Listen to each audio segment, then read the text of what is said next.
Hello bachcho, let's read the question. The question is a source based question. Let's read about it. The question says read the information below and answer the questions that follow. Question में हमें information को पढ़ना है और questions के answer देने हैं. So let's read about it.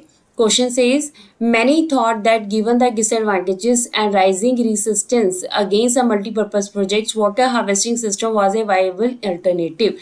देखिए बहुत लोग ये सोचते थे कि हमारे पास मल्टीपर्पज प्रोजेक्ट्स जो हैं उनकी काफ़ी ज़्यादा डिसएडवांटेजेस हैं.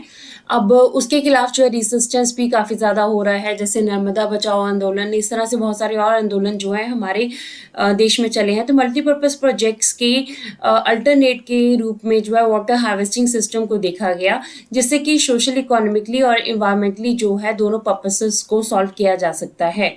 In ancient Indian along with the sophisticated hydraulic structures there existed an extraordinary condition of water harvesting system.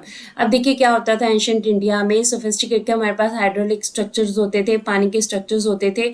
Extra ordinary मतलब नए तरीके जो है उन्होंने पानी को हार्वेस्ट करने के सोचे हुए थे और वो यूज़ भी करते थे.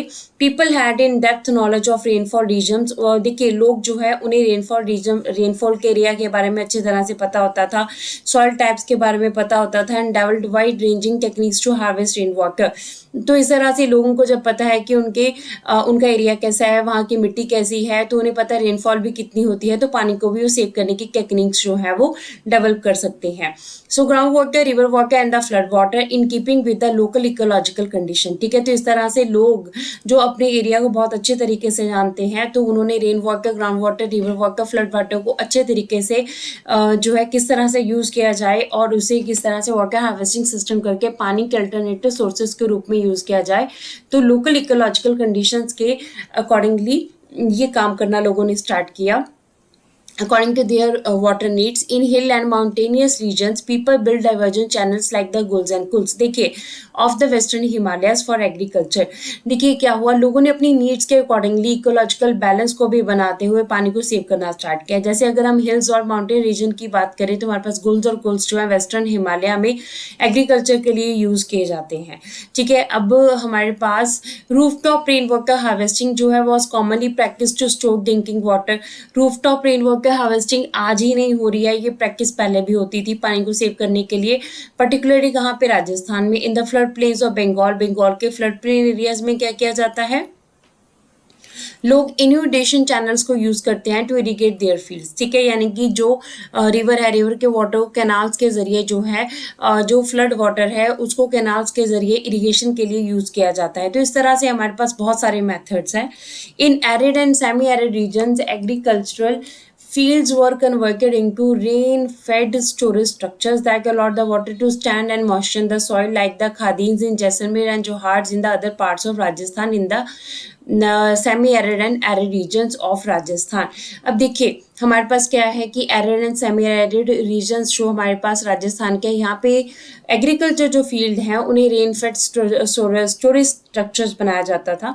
मतलब क्या, खेतों में ही पानी को, बारिश के पानी को, फ्लड वाटर को जो है वो सेव कर लेना, जिससे क्या हो, एक तो पानी मिल जाए खेतों को, दूसरा सॉइल भी है उसमें मॉइस्चर आ जाए. ठीक है, तो इस ऐसी जो रेन वाटर हार्वेस्टिंग होती है उसे खादीन कहा जाता है जैसलमेर में, और जो हार्ड कहा जाता है राजस्थान के और एरियाज में.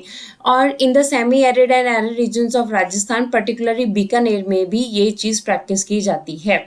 फलोडी एंड भरमौर में almost all the houses traditionally had underground tanks और टंकास फॉर स्टोरिंग द वाटर. ठीक है, बीकानेर, फलोडी और भरमेर में अगर हम देखें तो अंडरग्राउंड टंकास बनाए हुए हैं. ऑलमोस्ट एक कमरे के जितने टंकास बनाए जाते हैं, टंकियाँ बनाई जाती हैं जिसमें छत का पानी पीवीसी पाइप के जरिए स्टोर किया जाता है और उस पानी को पीने के पर्पसेस के लिए भी यूज़ किया जाता है. तो इस तरह से हमारे पास क्वेश्चन है, in which of the following reasons people build guls and kuls for irrigation. हमें बताना है गुल्स एंड कुल्स कौन से रीजन में बनाए जाते हैं इरिगेशन के लिए. A says northern plains, B says western Himalaya, C says coastal area, D says none of these.